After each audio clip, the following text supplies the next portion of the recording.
In the game that we love, with many boys and girls growing up dreaming of becoming a professional football player, there's unfortunately people out there exploiting this dream. There's a dark world out there of fake football agents luring young, aspiring footballers into parting with cash for the opportunity of some trials. One story that I came across was that of Joe Brett, an 18-year-old who was playing non-league. Joe Brett is a winger that plays for Cirencester Town in the 8th Division of English football. He missed several months of football due to an injury, and then when COVID-19 hit, that put a stop to the season. And on top of all of that, he then lost his job at the warehouse that he was working at. The very same week, he fell victim to a desperately cruel crime, which is a global problem at the moment, and that is the fake agent.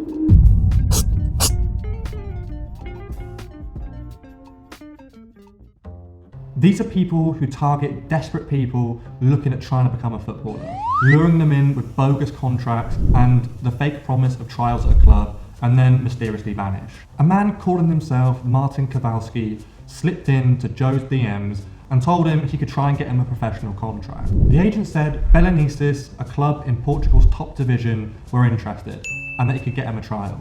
And you can see by these images the excitement that Joe had when this agent slipped in. Shortly afterwards, Joe Brett received a slick-looking professional contract at the top saying agreement for a professional contract, with his name on that alongside Kowalski's. Kowalski pointed at the bottom of the contract where there was a clause which stated that the client player must pay a deposit of £910 and that they would receive that £910 back on the second day of the trials.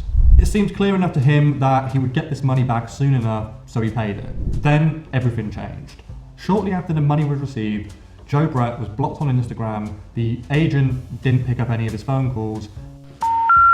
We're sorry. You have reached a number that has been disconnected or is no longer in service. And of course, there was no trial. Martin Kowalski was a name that was written on the fake contract, and it had an address on there for Prague, Czech Republic. But of course, the name was fake.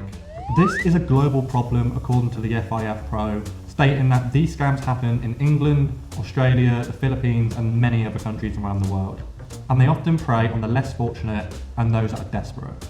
A top tip given is that no agent would request money off you.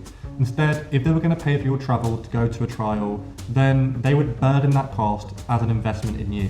Genuine agents will be registered to the relevant associations and would be happy to provide those documents if you asked for them. And of course, never sign any document without some legal advice.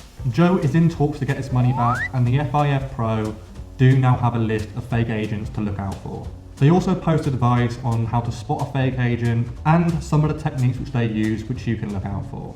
If you like the video, if you'd be open-minded to hit that like, hit that subscribe button, it really helps me out, especially now when I'm just trying to grow this channel.